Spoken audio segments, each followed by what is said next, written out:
Hello दोस्तों, कैसे हैं? उम्मीद करता हूँ सब खैरियत से होंगे। तो एक बात पर फिर जुड़े हैं आपके साथ एक नई वीडियो के साथ। तो पिछली वीडियो में हमने जो होम्योस्टेसिस के बारे में और उसके जो 3 टाइप्स है उसको हम अच्छी तरीके से डिफाइन किया था।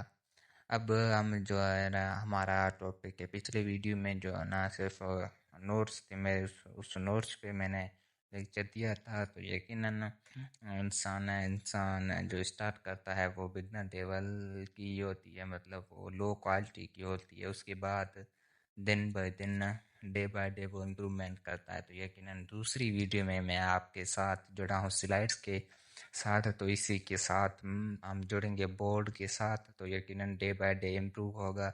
तो चलो करते हैं बिना गवाए टाइम वीडियो को स्टार्ट।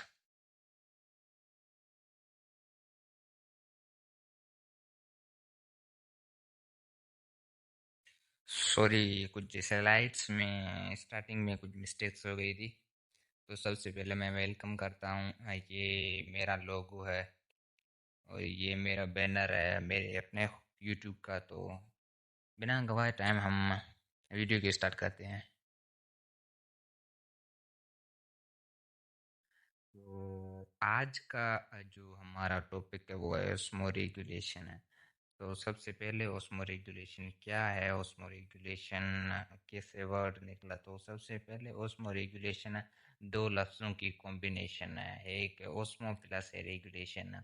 इसका मतलब जो बनता है वो रेगुलेट, मतलब ओस्मो का मतलब है सोल्यूट, और रेगुलेशन का मतलब है रेगुलेट, मतलब किसी चीज़ को, किसी चीज़ नहीं बल्कि ओस्मो मतलब सोल्यूट और रेगुलेट मतलब रेगुलेट करना, मतलब सोल्यूट को रेगुलेट करना, मतलब सोल्यूट को मेंटेन करना। तो इसकी डेफिनेशन जो बनती है वो ये बनती है कि the maintenance of solute concentration as well as maintenance of water and minerals in our body is called osmoregulation. तो ये है ऑस्मोरेगुलेशन की डेफिनेशन।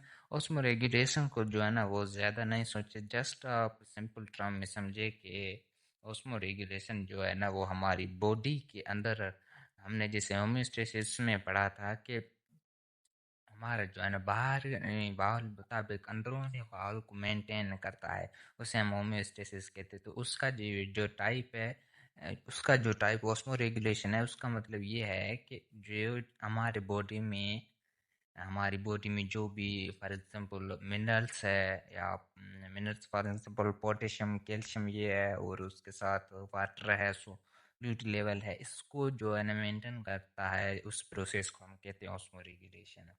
सो अब चलते हैं वीडियो के आगे पार्ट में, देखते हैं आगे में क्या है। तो osmo regulation in different environment, मतलब कि ओस्मो रेगुलेशन डिफरेंट इन्वायरमेंट में होती है। तो वो कैसे होती है, कौन सी इन्वायरमेंट है? सबसे पहले है हाइपरटोनिक कंडीशन। मतलब हाइपरटोनिक कंडीशन ये एक जो है ना ओस्मो रेगुलेशन का एक हम कंडीशन भी कह सकते हैं, इसको हम इन्वायरमेंट भी कह सकते हैं। ये क्या है हम आगे चल के जो है ना वो हम पढ़ेंगे। उसके बाद जो दूसरा टाइप है या दूसरा एनवायरनमेंट है हम बोल सकते हैं वो है आइसोटोनिक, और तीसरा है हाइपोटोनिक। ये तीन जो है ना ओस्मो रेगुलेशन के डिफरेंट एनवायरनमेंट है। हम इस तीनों एनवायरनमेंट को हम डीपली समझेंगे। तो सबसे पहले जो है ना हम समझते हैं हाइपरटोनिक को। तो हाइपरटोनिक क्या है? तो हाइपरटोनिक एक ऐसा सॉल्यूशन जिसमें सोल्यूट की कंसंट्रेशन जो है ना वो ज़्यादा हो। अब ये कैसे, मतलब कैसे सोल्यूट की ज़्यादा कंसंट्रेशन? तो सबसे पहले इस कंटेनर को देखिए। इस कंटेनर के अंदर जो है ना वाटर भी है, उसके साथ एक रेड कलर का आपको दिख रहा होगा, वो आप उसको सेल ही कंसीडर करते हैं। तो ये कंटेनर है, इस कंटेनर के अंदर आप देखोगे, मतलब ये क्लोज कंटेनर, तो कंटेनर के अंदर देखोगे दो चीज़ें आपको मिलेंगी, एक मिलेगा वाटर और दूसरा मिलेगा सेल, रेड कलर का, आप उसको सेल कंसीडर करिए। तो हम इसको कंपेयर करेंगे, तो इस हम जब इसको कंपेयर करेंगे तो जो सेल में सोल्यूट की कंसंट्रेशन है वो कम है, जबकि हम वाटर की कंसंट्रेशन देखेंगे किसके अंदर है, सेल के अंदर है। कंटेनर की बात नहीं कर रहे, सेल के अंदर। सेल के अंदर हम जब सोल्यूट की लेवल को देखेंगे तो सोल्यूट की लेवल जो है ना वो ज़्यादा नहीं है बल्कि कम है, जब वाटर की लेवल ज़्यादा है। उसी सेम तरीके से हम कंटेनर के अंदर देखेंगे तो कंटेनर के अंदर सोल्यूट की लेवल जो है ना वो ज़्यादा है जबकि वाटर की लेवल कम है। तो इसी प्रोसेस को हम हाइपरटोनिक कहते हैं। मतलब हम इजीली हम सादे लफ्ज़ों में ऐसे बयान कर सकते हैं कि जब सोल्यूट की लेवल या सोल्यूट की कंसंट्रेशन ज़्यादा हो वो जो है ना हाइपरटोनिक कंडीशन बन जाता है। तो हाइपरटोनिक कंडीशन कैसे, मतलब फॉर एग्जांपल आप समझ, मैंने आपको बताया कि कंटेनर के अंदर जो सोल्यूट की लेवल है वो ज़्यादा है वाटर देन वाटर, ठीक है। अब हम आगे चलते हैं। तो ये था हाइपरटोनिक जस्ट सिंपल टर्म्स में। अब हम आगे आगे का जो हमारा पार्ट है इस वीडियो का वो ये है कि सेल इन हाइपरटोनिक कंडीशन। मतलब एक सेल है वो हाइपरटोनिक कंडीशन में अपने आप को कैसे सरवाइव करता है, अपने आप को कैसे मेंटेन करता है। तो वो इस तरीके से है, हम सेम कंटेनर को हम जो है ना या सेम कंटेनर्स को हम यहाँ पेस्ट किया है। तो जब इस कंटेनर को हम, मैंने बोला था कि ये कोई रेड कलर का जो है आप इसको सेल ही कंसिडर कर दें। तो जो इसके हम दो चीज़ें मिले, एक वाटर और दूसरा है सेल। जब हम सेल के अंदर देखेंगे तो वाटर की लेवल क्या ज़्यादा है जबकि सोल्यूट की लेवल जो है ना वो कम है। जबकि हम कंटेनर के अंदर देखेंगे उसके अंदर जो है ना वो वाटर की लेवल ज़्यादा है जबकि सोल्यूट की लेवल जो है ना, सॉरी, वाटर की लेवल कम है और सोल्यूट की लेवल वो जो है ना ज़्यादा है। जब सेल के अंदर वाटर की लेवल ज़्यादा है तब सेल क्या करेगा, जो है ना जब मतलब जब उस सेल में वाटर की लेवल जो है ना वो वाटर की कंसंट्रेशन है वो ज़्यादा है, तब उस टाइम जो सेल है ना वो क्या ये करेगा कि उस सेल में जो ज़्यादा वाटर है ना वो ऑस्मोसिस प्रोसेस के थ्रू जो है ना वो वाटर को आउट करेगा, मतलब वाटर को बाहर निकालेगा। ऑस्मोसिस प्रोसेस के थ्रू जो वाटर इस सेल में ज़्यादा है वो ऑस्मोसिस प्रोसेस के थ्रू वाटर को जो है ना वो बाहर निकालेगा।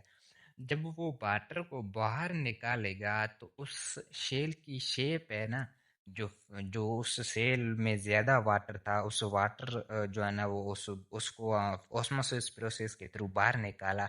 उसके बाद उस सेल की जो शेप है वो फ्लैक्सिड हो जाती है। फ्लैक्सिड किस तरह, ये आप पिक्स में देख सकते हैं कि ये फ्लैक्सिड है। आप दे सकते हैं कि वाटर इन आउट हो रहा है। तो ये था ओवरऑल। सो जब सेल जो है ना वो फ्लैक्सिड बन जाता है तो हम इस प्रोसेस को कहते हैं प्लाज्मोलाइसिस। प्लाज्मोलाइसिस जिसका जो है ना वो मीनिंग हो जाता है वर्ड जो है ना वो प्लाज्मो मतलब साइटोप्लाज्म जो सेल के अंदर एज ए वाटर होता है। उसके बाद लाइसिस मतलब ब्रेक। इसका ओवरऑल मीनिंग ये होता है कि प्लाज्मोलाइसिस का ये मीनिंग ये होता है कि जो उसके अंदर जो वाटर है साइटोप्लाज्म वो टोटली ब्रेक हो जाना, वो टोटली जो है ना वो टूट जाता है। तो हम इसको कहते हैं प्लाज्मोलाइसिस। तो जाहिर सी बात है जब वाटर टूटेगा सेल से बाहर आएगा तब प्लाज्मोलाइसिस होगा। तो मतलब जब सेल वाटर को बाहर निकालता है, हम इसमें बाहर निकालता है ऑस्मोसिस प्रोसेस के थ्रू, और सेल खुद जो है ना फ्लैक्सिड हो जाता है, हम इसी प्रोसेस को कहते हैं प्लाज्मोलाइसिस। सो उसके बाद जो हमारा टॉपिक होता है वो होता है cell condition in isotonic. So isotonic cell की कंडीशन जो है ना आइसोटोनिक में कैसी होती है। तो सबसे पहले आइसोटोनिक क्या है ये हमें जानना बहुत ज़रूरी। तो आइसोटोनिक जैसे हमने हाइपरटोनिक में पढ़ा कि सॉल्ट सॉरी व सोल्यूट की सेम टू सेम सोल्यूट की जो है ना वो कंसनट्रेशन ज़्यादा है। तो आइसोटोनिक में क्या होगा कि सोल्यूट की कंसनट्रेशन एंड वाटर की कंसनट्रेशन या किसी वो कंसनट्रेशन जो है ना वो सेम रहेगी। मतलब जो है ना वो कंसंट्रेशन ज़्यादा या कम नहीं होगी बल्कि वो कंसंट्रेशन सेम रहेगी। सो हम इसी प्रोसेस को कहते हैं आइसोटोनिक। सो जब आइसोटोनिक होगा तो आइसोटोनिक जो है ना सेल आइसोटोनिक कंडीशन में खुद को कैसे मेंटेन करता है। तो जब आइसोटोनिक कंडीशन में बाहर ला एनवायरनमेंट वो भी सेम है, आउटर एनवायरनमेंट वो भी सेम है, इंटरनल एनवायरनमेंट वो भी सेम है। तो जब चीज़ें सेम हो जाती है, या किसी भी हम, ये बायोलॉजिकल है, हम किसी भी चीज़ को बात करते हैं, जब बैलेंस चीज़ होती है या चीज़ बराबर में होती है या सेम होती है, तो उसमें कोई भी चीज़ या कोई भी जो है ना फैक्टर इफेक्ट नहीं करता, वो जैसी होती है वैसी ही रहती है, मतलब सेम ही रहती है। तो सेल जो है ना वो सेम ही रहता है, मतलब सेल की शेप चेंज नहीं होती, सेल खुद को सेम ही सर्वाइव करता है। तो उसके बाद हमने तीसरा एक, जब पढ़ा स्टार्टिंग में पढ़ा था, तीसरा पढ़ा था हाइपोटोनिक। सो हाइपोटोनिक को भी हम जो है ना पढ़ेंगे। सो हाइपोटोनिक की डेफिनेशन ये है, hypotonic the concentration of solute is more is called hypotonic. मतलब हाइपोटोनिक हम उसको कहते हैं जिसमें जैसे हमने पहले पढ़ा था कि का सोल्यूट की कंसंट्रेशन जिसमें कम हो उसको हम हाइपोटोनिक, हाइपरटोनिक कहते हैं। जिसमें कंसंट्रेशन सोल्यूट की ज़्यादा है उसको हम हाइपोटोनिक कहते हैं, मतलब कि उसकी टोटली अपोजिट है, तो हम इसी को हाइपोटोनिक कहते हैं। तो हाइपोटोनिक में जो है ना वो हम सेम कंटेनर लेते हैं, तो इस सेम जो है ना ये आप देख सकते हैं रेड कलर का जो ये सेल है। तो सेल जब बस इसको हम सेल और वाटर को कंपेयर करते हैं, तो सेल के अंदर जो है ना वो पानी क्या है वो कम है, मतलब वाटर जो है ना वो सेल के अंदर जो है ना वो कम है, जबकि सोल्यूट की लेवल जो है ना वो ज़्यादा है। और कंटेनर में जो है ना वाटर ज़्यादा है, जबकि सोल्यूट जो है ना वो कम है। तो जब सेल में सोल्यूट की कंसंट्रेशन कम होगी, तो उस टाइम सेल क्या करेगा, वो जो वाटर है वो उस वाटर को जो है ना एब्जॉर्ब करेगा। जब उस वाटर को वो एब्जॉर्ब करेगा तो उसका वॉल्यूम बढ़ेगा, जब वो वॉल्यूम बढ़ेगा तब उस सेल की जो है ना शेप है वो बन जाती है टर्जिड। तो मतलब हम कह सकते हैं हाइपरटोनिक कंडीशन में जो सेल की शेप है वो टर्जिड बन जाती है। जब वाटर वो एब्जॉर्ब करता है तो उसकी शेप जो है ना वो ट्रिजिट बन जाती है। किसकी? सेल की। सेल की शेप ट्रिजिट बन जाती है। ट्रिजिट किस टाइप की होती है, हम या शेप है ये इस टाइप की होती है। सो